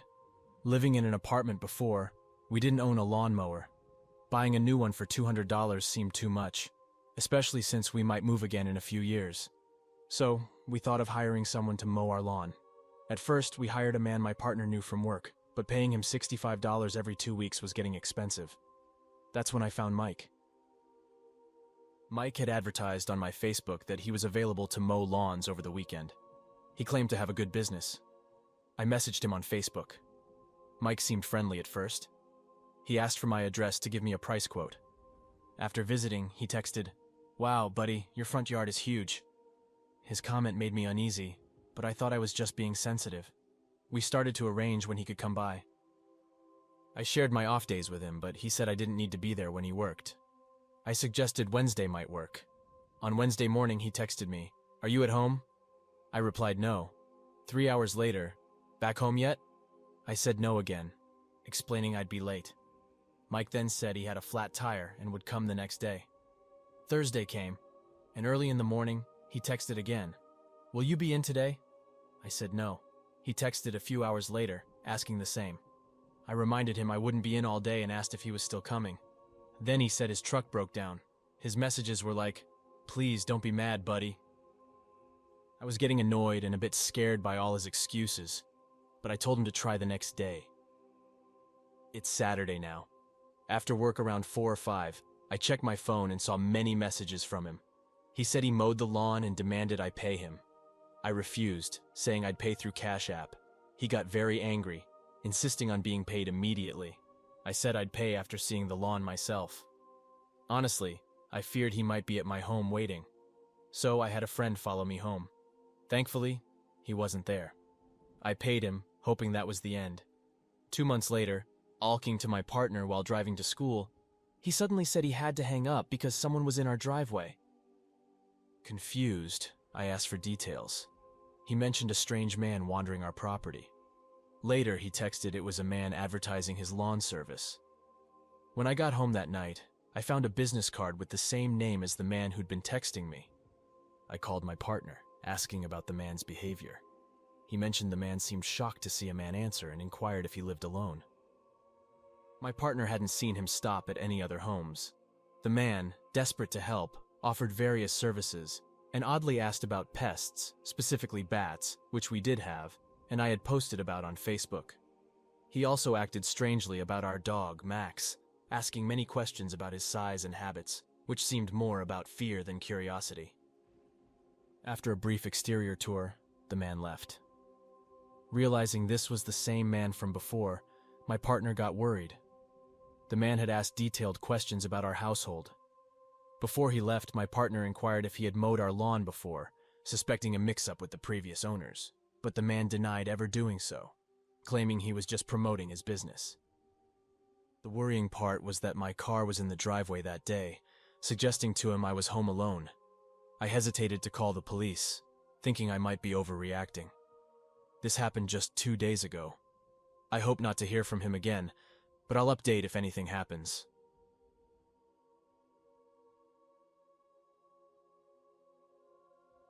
My father loved playing the guitar more than anything. It was what he was best at, and music filled his life from morning till night. He earned his money by joining different music groups around the town of Pineville, and nobody could play country music on the guitar like he could. I might sound a bit odd saying it, but my dad was from a small town in Georgia, and he brought all of that country feel with him when he moved up north with my mom. As a teenager, I was into heavy metal music. I would travel to see live bands play in the city, but it was my dad who made me appreciate country music. However, living the life of a musician meant that we often struggled with money, and there was a time when we were so broke that we almost lost our house. We tried to save as much as we could. My mom worked extra hours, and my dad even found a job serving drinks in a bar, but our money was still not enough. My dad's most prized possession was this very old guitar from a brand called Martin. He used to say that, just like certain foods and drinks, guitars sound better as they get older. This guitar had a special sound, full of depth and warmth. I can't quite explain it, but there was something magical about the sounds that came from that guitar, and my dad loved it deeply. But despite how much he cherished it, we were in such a bad financial situation that selling the guitar seemed like the only option to keep us afloat. So, with a heavy heart, my dad sold his beloved Martin for a good amount of money. After selling the guitar, our luck started to change for the better. After a lot of hard work, we managed to save our home. My dad started to play music again, and my mom got a better job. It took us around 2 years, but slowly, we got back to a normal life. But then, my dad began to suffer from terrible headaches. At first, we thought it was because he was working too much, trying hard to provide for us. But the pain got worse, and he finally decided to see a doctor. Just when things were starting to look better for us, disaster struck. The doctor told my dad he had a brain tumor, and it was very serious. The doctor said my dad had only 2 months to organize his things. When he died, I felt lost without him. I wanted to find his old Martin guitar. I thought having it back would make me feel closer to him. But my mom didn't know who he sold it to. My dad didn't keep track of things like that. It was hard, but I had to accept that I might never see the guitar again. Losing hope in finding it became a part of dealing with my sadness. Years later, I was trying to make it as a musician in Detroit. One night, me and some friends were out drinking and ended up talking to a woman who said she was a psychic. We didn't take her seriously at first. We thought she was just trying to get a free drink by pretending to tell us our futures. But she wasn't like the fake psychics. She truly believed she could tell us about ourselves. She told one of my friends that he would cause a lot of pain, more than we could ever forgive. We laughed it off because he was the gentlest among us. To keep the fun going, I asked her to tell me about my future. She looked at me closely and then said, "What you're searching for is already with you, in your pocket." I checked my pockets. All I had were my keys, my phone, and a pack of cigarettes. There was nothing special or lost that I was looking for. The next day I woke up with a terrible headache, feeling worse than ever. I stayed in bed for a long while that morning, just scrolling through my phone, looking at pictures from last night, trying to ignore how sick I felt. Then on a whim, I opened the Facebook Marketplace. I wasn't looking for anything in particular, just killing time. But as I browsed through musical instruments for sale, my heart nearly stopped. There was a guitar listed that looked exactly like the one my dad used to own. As I examined the pictures, every scratch and mark on it seemed to whisper, "This was your dad's." Even the case looked familiar. It felt like a punch in the gut. The seller was asking for a lot of money, way more than I had. But I managed to talk him into letting me pay in installments. It was too important. It felt like bringing a piece of my dad back home.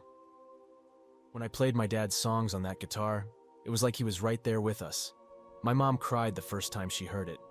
Now you might wonder where the horror in this story is. It might seem like the encounter with the psychic was just a weird coincidence. After all, my friend didn't become a violent person, did he? Well, it's not that simple.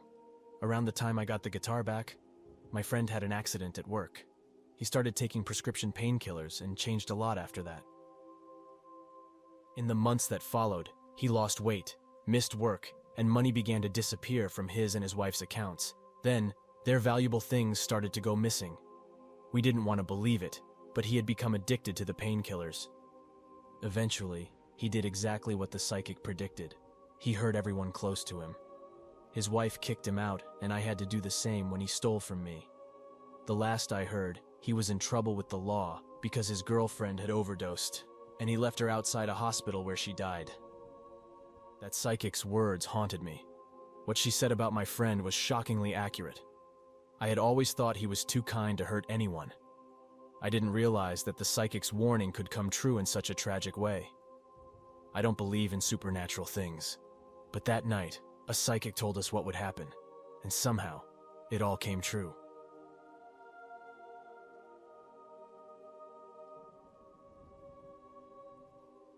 I'm a person who often visits secondhand shops and sometimes pawn shops as well. Finding bargains and saving money is something I enjoy. Over the years, by buying used items, I've managed to save a good amount of money.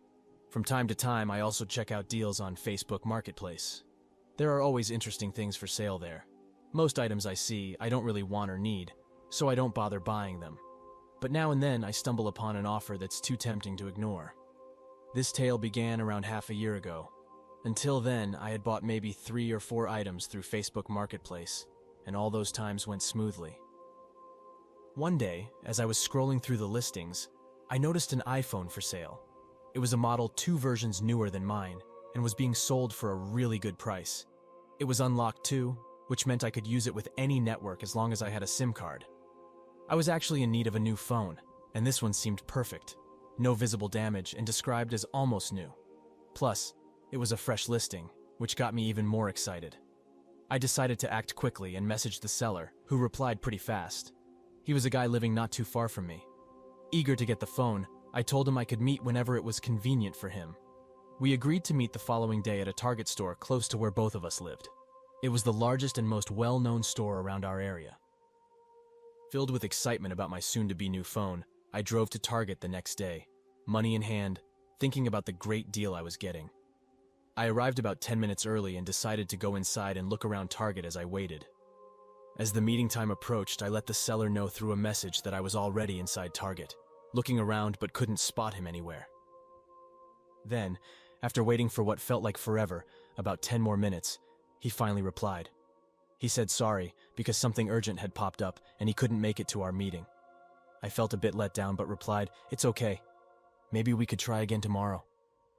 After that, I didn't feel like staying in Target anymore, so I left without buying anything. When I got back to my car and started driving home, I noticed a blue 4-door sedan following me. The thought crossed my mind that it could be the seller, maybe trying to scare me or something worse. I know it sounds like I'm too suspicious, but when dealing with strangers from Facebook Marketplace or Craigslist, it's hard not to worry about these things. I couldn't see clearly who was driving the car behind me, but it seemed to be a man. Not wanting him to follow me all the way to my place, I decided to stop on the side of the road. This road usually has a lot of cars coming and going, and at first the blue sedan seemed to slow down to stop as well. But when I completely stopped, the car suddenly moved back onto the road and sped away. I tried to get a good look at the driver as he passed, but I couldn't see much. After the sedan was gone from my sight, I waited a little longer before getting back on the road to continue my drive home. As soon as I got home and settled in, I couldn't help but peek out the window. To my unease, I saw the same blue sedan driving very slowly down my street. I quickly ducked to avoid being seen. The car went past my house, disappeared for a moment, and then I saw it again, driving back in the opposite direction. It didn't stop near my house or anything, but it was definitely moving at a snail's pace. I just hoped the driver didn't know where I lived. Right then, I decided to block the seller on Facebook. The phone was no longer something I wanted. To this day, I'm not completely sure if the person in the sedan was the seller or someone else, but my gut tells me it was him. I don't think he knows exactly where I live, but somehow, he must have figured out my street. Thankfully, nothing more happened after that night, and everything has been normal since then.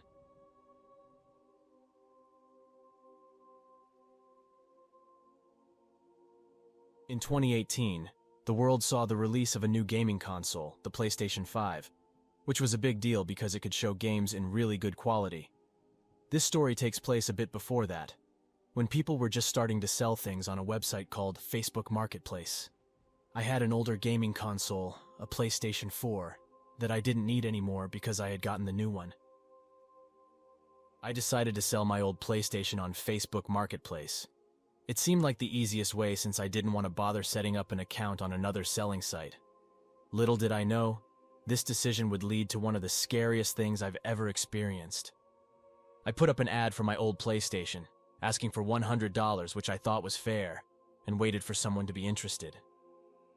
The internet, of course, sent me some strange people. Some said they would only pay me $30 and asked if I could bring it to their house, even if they lived really far away. Most of the messages I got weren't serious, which I kind of expected. My PlayStation was old and I doubted I'd get much for it. But then I got a message from a mother. She said her son was very sick and asked if I could lower the price for them. The message she sent was long and sad. It was about her 10-year-old son who had a serious illness, one I'd never heard of. I looked it up online, and it was real, with some scary symptoms. At first I thought it was just a sad story, but as we kept messaging, I understood how much my old game console could mean to her family. I started to really care about making this boy's Christmas special. After a few days of talking with the mother, I decided to just give her the PlayStation for free. I didn't really need the money, and I thought about how happy it would make them. I was so into this idea that I even bought special packaging to send it off. I wanted to make this kid's Christmas unforgettable. It made me feel good about myself, which is probably why I didn't want to believe it when things started to get weird. When it was time to get the mother's address, I noticed some things didn't add up, but I didn't think much of it at first. For example, she first told me she lived at one address, then she changed it when I asked again to make sure. When I asked her why she changed the address, she explained she was in a place where people often took packages that weren't theirs. She didn't want the PlayStation to get stolen, so she gave me her friend's address instead, someone who could give it to her safely. It sounded like a good reason. She was a mom on her own, trying to make it in a tough area, and I was just trying to help. Maybe I should have seen that something was wrong, but I was too caught up in feeling good about what I was doing. What really started to make me wonder was when she talked about her child's medical treatment starting. She said it was supposed to start the same day I was going to send the PlayStation. I had everything ready to go. The console, the controllers, all the cables, and some games that a kid would like. I thought she must be really stressed with her child going through all these doctor visits, and sending the PlayStation that day might bring her some happiness. I couldn't keep it a secret and wanted to feel good about my kindness. So I messaged her, sending the package today, just making sure I've got the right place. She replied, "You've just made my day. You're so kind." Feeling proud, I said, "Hope it gets to you without any trouble." Then she said, "This is perfect, because Franklin starts his treatment next month." Next month. I looked back at our messages, and she had said the treatment was starting on the 25th, the same day we were messaging. Confused, I mentioned, I thought his treatment was starting today. She said no, it was next month, as if she hadn't told me the 25th before. When I brought up the previous date she mentioned, she just said, "Oh, we had to change the dates. Sorry for not telling you." But something felt off, so I asked if she was hiding something. Of course, she said no, but I suggested we talk over the phone instead. She picked up, proving she was real and sounded busy, maybe a bit annoyed, so I thought maybe I'd called at a bad time. If she hadn't made a big mistake, everything might have been fine. As we were about to hang up, she said, "Freddie will love the PlayStation. Freddie?" All week she had been calling her son Franklin, and now suddenly it was Freddie. This wasn't something autocorrect could mess up. We were talking on the phone. I called her back, confronting her mistake. I wasn't completely sure what was going on, but I acted as if I knew something was wrong. I told her I knew she was lying and that I would tell the police about her. At first, she tried to deny everything weakly, but as I kept saying she was lying, she got very angry. Suddenly, she was no longer pretending to be a kind mother. She became very mean, telling me I was foolish for believing her story. She insulted me, saying I was naive for wanting to help a sick child. She laughed at me, calling me a fool, and said people like me were easy targets for people like her. I stayed calm and told her I would tell Facebook and the police about her, and I would share her profile with many people to warn them she was tricking others. Of course, her profile was fake. She bragged that she had many more, but she knew a lot about me because I had shared real information about myself. She knew what I looked like, where I lived, and she made very scary threats against me and my family. I was especially worried because I had listed my sister and cousin on my profile as family. I felt very stupid for making it easy for her to know about my family. She said the police wouldn't be able to do anything to her. If they tried, she threatened to have her boyfriend hurt my family. I didn't know if she would really do it, but just the fact that she could see their profiles made me very scared. I thought if anything happened to them because of me, I would never forgive myself. I ended up blocking her and warning my family. I told my sister and cousin to make their profiles private and explained the whole situation. I was worried the scammer might use our pictures for another fake profile. This was the scariest thing that ever happened to me online. Now, I am very careful when talking to strangers on the internet, and I tell everyone to be the same way.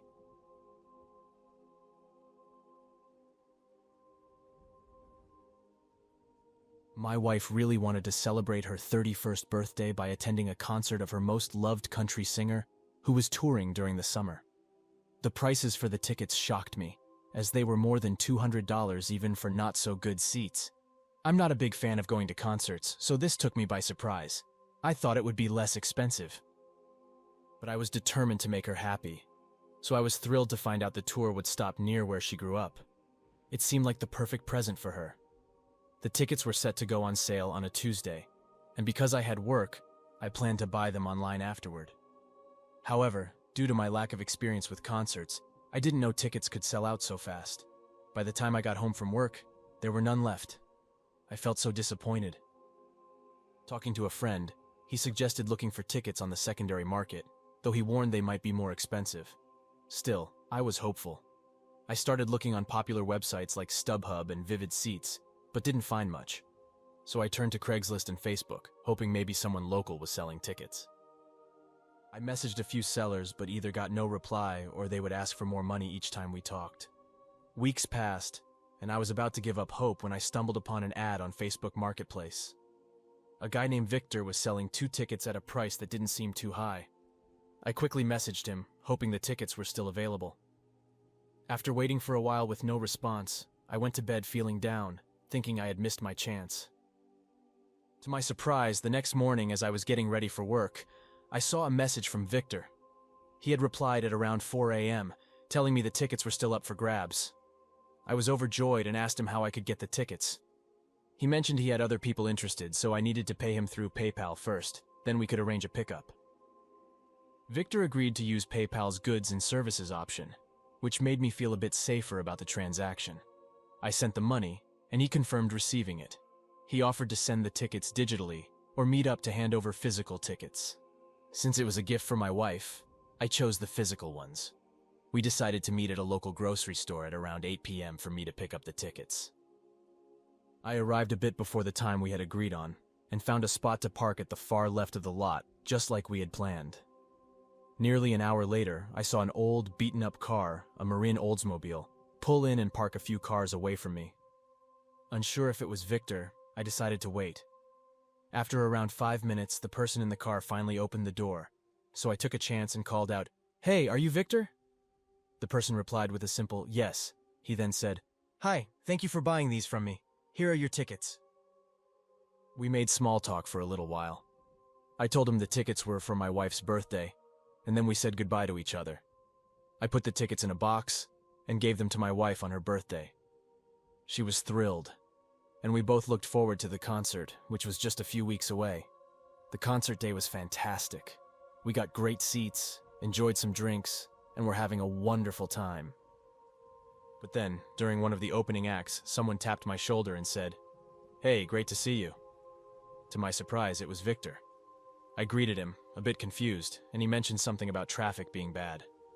He then introduced himself to my wife, acting as if it was a big deal that she could make it. My wife, a bit taken aback, asked me quietly who he was. I explained he was the guy from whom I had bought the tickets, and that I hadn't expected him to be here too. Victor was friendly, but as the night went on, his behavior grew odd. He acted as if we had planned to come together, like we were a group of friends. This confused both me and my wife. Though I tried to keep the conversation light and focus on the show, Victor's remarks about us being together were unsettling. Each time he said something like that, I would just nod and smile, not wanting to make a scene. Despite this weirdness, my wife was enjoying the concert, and that was what mattered to me. But as the night was ending, Victor leaned over and asked what our plans were for the rest of the evening. I was straightforward with him, saying we appreciated the tickets, but were heading home. As we got up to leave, Victor grabbed my arm. I reacted with frustration, telling him I didn't know him and wanted him to leave us alone. Although I felt bad for snapping at him, I was relieved when we finally walked away. The following weeks were normal, but that night at the concert remained a strange memory. After that night, life went back to its busy rhythm for both of us. Work piled up, and so did the chores at home. One evening, while trying to fall asleep early, my phone buzzed with a Facebook notification. It was a message from Victor, saying he enjoyed the concert with us and wanted to get to know us better. I was disturbed by his message. Without a second thought, I deleted it and blocked him. This was exactly why I disliked using social media. Too many strange encounters. Though Victor's message bothered me for a while, it eventually started to fade from my thoughts as days passed. Several weeks later, my wife and I were relaxing at home when suddenly our dogs erupted into barking frenzy due to loud knocks at the door. We usually don't have visitors, especially because our old Akita isn't too fond of strangers. I decided to check who it was through the garage, leaving my wife in the living room. My heart dropped when I saw it was Victor. I was shocked and could barely ask what he was doing at my house. He awkwardly explained he had tickets for another show and thought we might be interested. His smile was unsettling. I demanded to know how he found where I lived. He mentioned the PayPal transaction. I warned him sternly to never come near my family again, or he'd have to deal with the police and our protective dogs. His smile faded, and he left with a troubling remark. I took a moment outside to calm down before going back in. My wife asked who was at the door, and I lied, saying it was just a delivery. For weeks afterward, I felt uneasy. The motion sensor lights outside would trigger more often than usual, and I thought I heard strange sounds around the house. I convinced myself it was just my nerves, but the fear of Victor's unexpected visit lingered. Although we haven't seen Victor since that day, the experience has left a lasting impact. I've sworn off buying anything from Facebook to avoid any chance of another encounter like that.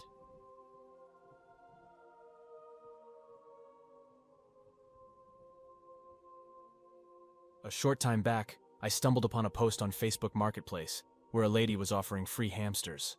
She had a male and female hamster that ended up having a lot of babies. She said it was too much for her to handle, so she wanted to give them away for free to people who would take good care of them.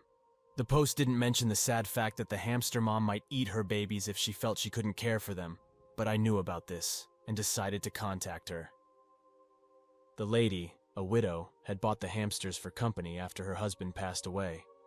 I found it odd she didn't get a cat or dog instead, since they're more common pets for companionship. But I figured everyone has their preferences. She sounded very kind on the phone when we arranged a time for me to come and pick up a couple of the baby hamsters.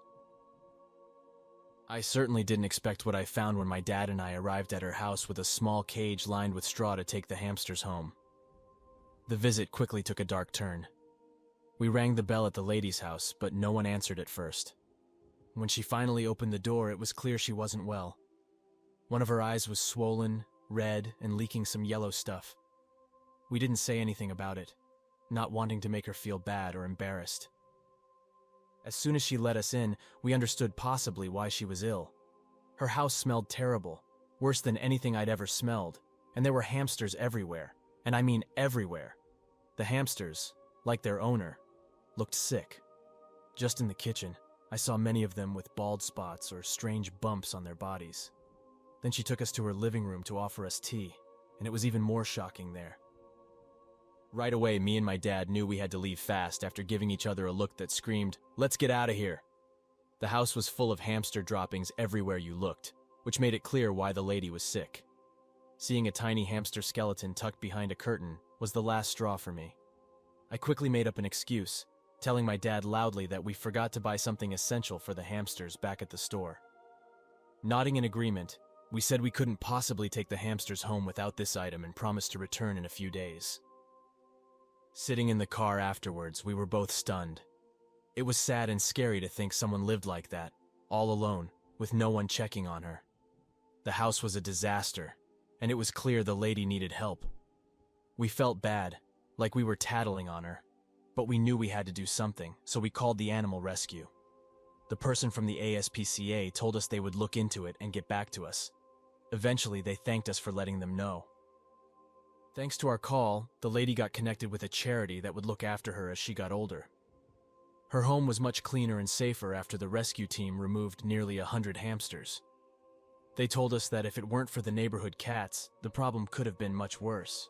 I remembered seeing cats around her house and thought she was just feeding them because she loved animals, but it turned out she was unknowingly feeding them in a different, more gruesome way. What struck me the most was how normal her house looked from the outside. You'd never guess the horror that was inside. It made me realize we really don't know what's happening behind closed doors, not even with the people living right next to us.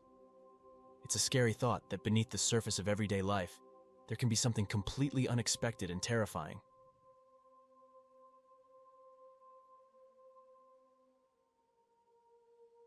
Last year, I was trying to sell an old coffee table online. I wanted just $40 for it, which I thought was fair because it was still in decent condition, even though it wasn't anything fancy. The table was pretty old, so I thought the price was okay. For a long time, nobody seemed interested in buying it. But after a few weeks, one person finally showed interest. His name was Max. He asked if I could lower the price to $30. I agreed immediately because I just wanted to get rid of it. If nobody bought it, I was planning to give it away to a charity shop. Max asked when he could come to pick it up, and I told him he could come the next evening between 5 and 7 p.m. He said that time worked for him, so I gave him my home address. I was relieved I was going to be rid of the table. I moved the table near my front door the next day so Max could easily take it when he arrived. When it was 5 p.m., I hadn't heard anything from Max, but I thought he'd show up soon. Time passed, and suddenly it was 7 p.m., but there was no sign of Max. I decided to check online to see if he had messaged me, but when I looked, I found out Max had blocked me. This was really strange. We had a good chat before, and I couldn't understand why he would block me. It seemed now he wouldn't be buying the table, so I moved it away from the door. I kept the online ad up, hoping someone else might be interested, but nobody contacted me. About a week later, everything was normal until one evening. I was in my living room, getting ready to go to bed. It was late, around 10 or 11 p.m. Suddenly, I heard a noise at my back door. It sounded like someone was trying to open it. I live by myself and wasn't expecting anyone. And I don't often use the back door. Right away, I felt something was very wrong. I began moving towards the kitchen, which is located at the back part of my house, close to where the back door is. I was about halfway to the kitchen when I suddenly heard the sound of glass shattering. The noise came from the same direction. In that moment, I stopped dead in my tracks, then turned around and ran towards the hallway. I sprinted to my bedroom, which had a door that could lock. Once inside, I quickly locked the door behind me. From my room, I could hear strange sounds coming from the kitchen area. It was clear to me that someone had broken into my home. The first thing I did once I was safely in my room was to call the police. I whispered into the phone, trying to make as little noise as possible. While talking to the emergency operator, I could hear someone walking around inside my house. I hid in my closet, trying to be as silent as I could. The operator assured me that the police would arrive soon. After hanging up the phone, the noises in the house stopped. I stayed hidden in the closet, trying not to make any sound, hoping not to hear anything else. After a while, the police got there and entered my house. I didn't come out of my hiding spot until I was completely sure it was safe. By the time I felt secure enough to leave my bedroom and closet, the intruder had disappeared. The police searched the place, but didn't find anyone. However, the broken window and its damage were evident. They searched the area, but never caught the intruder. This incident still scares me. I can't help but suspect that it was Max who broke into my home. After all, I had given him my address just a week before, and his sudden decision to block me was too strange. I shared all the details with the police, including my suspicion about Max, but I never heard back whether they found him or confirmed it was indeed him who broke in.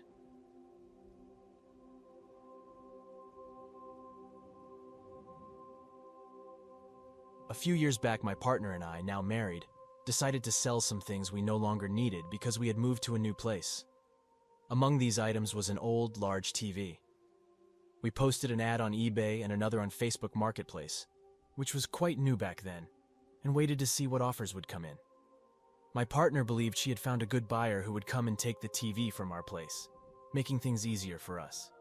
But I received a message from someone who couldn't pay our full price but offered us a deal we thought was fair. This person was an older man living alone with his dog. His TV had broken, and he couldn't afford a new one.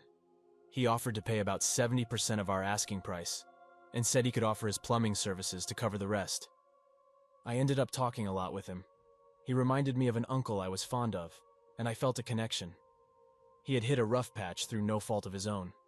If anyone deserved a bit of kindness, it was him. After talking it over with my partner, we decided to give him the TV for free, but we knew he might not accept our gift outright.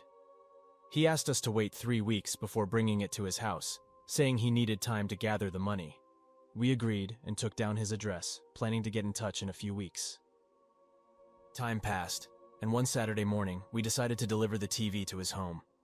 We called him before leaving to let him know we were coming, but he didn't answer. We tried calling a couple more times, but there was still no response. It might seem a bit selfish, but the TV was packed up and cluttering our hallway.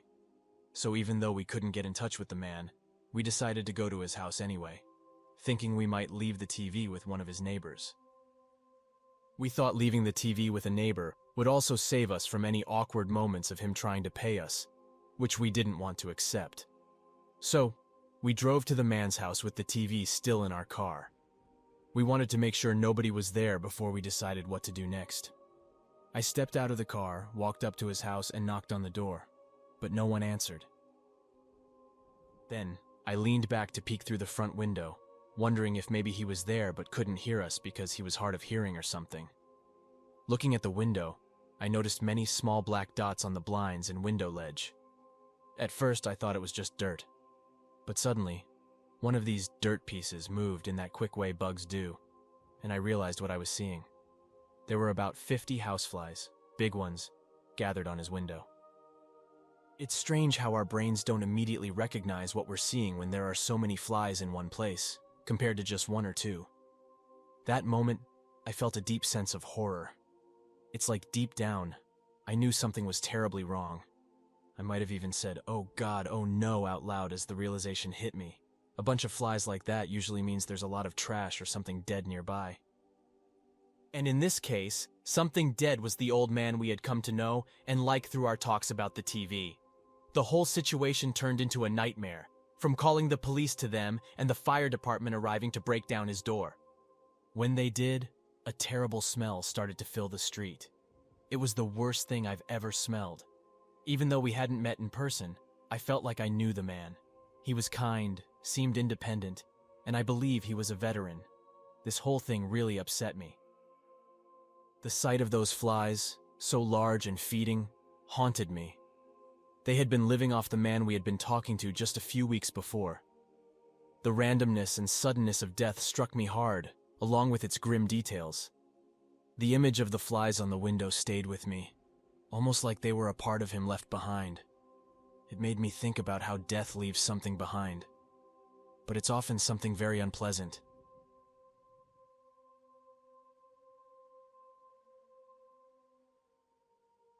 Last year, I decided to sell my billiard table on Facebook Marketplace. It was in my basement, not looking too good. I hardly played on it. It took too much room, and I knew it was time for it to go. I put it up for sale on Facebook Marketplace, asking for a bit more money than maybe I should have. I wasn't in a rush to sell it, but I still hoped for a good price. It wasn't an insanely high price, but someone could probably find a better table for less if they really looked. After I listed it, nobody seemed interested in the billiard table. I wasn't surprised, but after several weeks, I finally got a message. A man named Tom was interested, and he quickly said he wanted to buy the billiard table. We chatted for a bit, and then arranged for Tom to come and buy the table.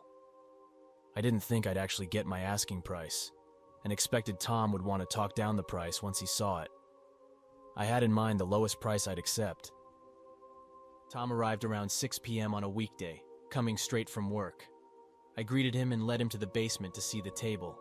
He inspected it for a few minutes and then agreed to pay the full price I had listed. I was stunned when he handed me the full amount in cash. Happily, I accepted it. I told Tom it was all his now, and I helped him get the table into his large truck. It barely fit, and moving the table was tough, but we managed. After he drove off, I felt really good about the sale, never thinking I'd get that much for the table. Almost 2 weeks passed, and then Tom messaged me, upset, saying he felt cheated and could have found a better deal elsewhere. This was well over a week later, so taking the table back was out of the question. I told him as much, saying a deal's a deal. Tom didn't take this well. He kept insisting I should give him some money back, but I stood my ground. I didn't owe him anything. If he wanted a better deal, he should have negotiated or looked elsewhere. I didn't feel it was my job to make him feel better about his decision. Our conversation ended badly, but I thought that was the end of it. Days passed without a word from Tom. Then weird things began to happen. One evening, while my girlfriend and I were having dinner at my place, she suddenly stood up and told me there was a man standing in our front yard. We both went to check, but I didn't see anyone. However, I did notice a white truck parked on the street. It was Tom's truck. I recognized it from when he came to pick up the billiard table. I explained to my girlfriend about Tom being upset over the table's price. We checked all around the house from inside, peering out each window, but we didn't see Tom anywhere. As we were checking, I decided to open the front door to get a better look, and right then, the truck started and drove off. I tried to message Tom to confront him about showing up at my house, but I found out he had blocked me online. 2 nights later, the situation escalated. I was alone, watching TV in the living room, when I saw a shadow pass by the front window. Shortly after, someone tried to open my front door, but fortunately it was locked. I didn't hesitate to call the police, but Tom disappeared before they arrived. I explained everything to the officers and hoped that would be the end of it. But the very next morning, as I was heading to my car to go to work, I heard rapid footsteps behind me. Turning around, I saw Tom charging towards me with intense anger. Instead of trying to reach my car, I sprinted back into my house. I managed to get inside just in time, with a tiny lead on Tom. He was furious. First, he tried the door, and when he found it locked, he went to bang on a window. I called the police again, and this time they arrived quickly enough to catch Tom before he could cause any harm to me or my house. This terrifying incident made me stop using Facebook Marketplace, at least for a while.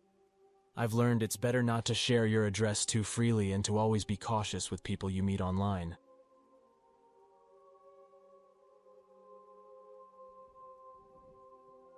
Ending relationships is hard for everyone.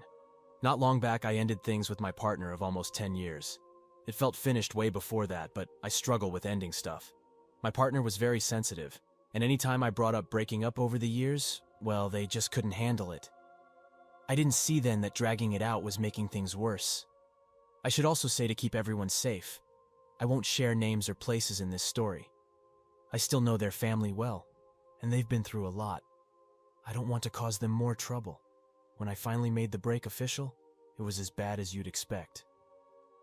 My partner took it really hard, and there was a lot of arguing, tears, and even some scary threats, but in the end we went our separate ways. They went to live with their aunt, maybe an hour's drive away, but I'm not sure exactly. I kept our house and ended up giving them most of our furniture, which was okay with me. I make enough money to buy new stuff. I plan to get new furniture from a big store later, but for a while, I needed something to sit on instead of just a garden chair for watching TV. I looked online for anyone giving away furniture. I found this really ugly yellow two-seater sofa. It sounds bad, but I have a thing for yellow, so I was excited. And the lady selling it only wanted $40 for it, and it looked almost new. I messaged her to set up a time to see the sofa. Her place was about 40 minutes away, which was fine by me. The house was a bit out of the way, kind of hidden. I knocked, and an old woman opened the door. When I mentioned the sofa, she got really scared. She yelled that she didn't know me or what I was talking about and slammed the door shut. Confused, I went back to my car to check the address in my messages. It was definitely the right place. So I messaged the lady again, saying someone had shut the door on me. After a few minutes, she replied, apologizing. She said, "Oh no, I'm so sorry. That's my grandma. I stay in the garage out back." Feeling a bit annoyed, but still wanting that sofa, I went around to the back as instructed. I knocked on the garage door and heard a voice, not clear, telling me to enter. Inside, the garage looked ordinary. No sofa in sight. I called out, but no reply came.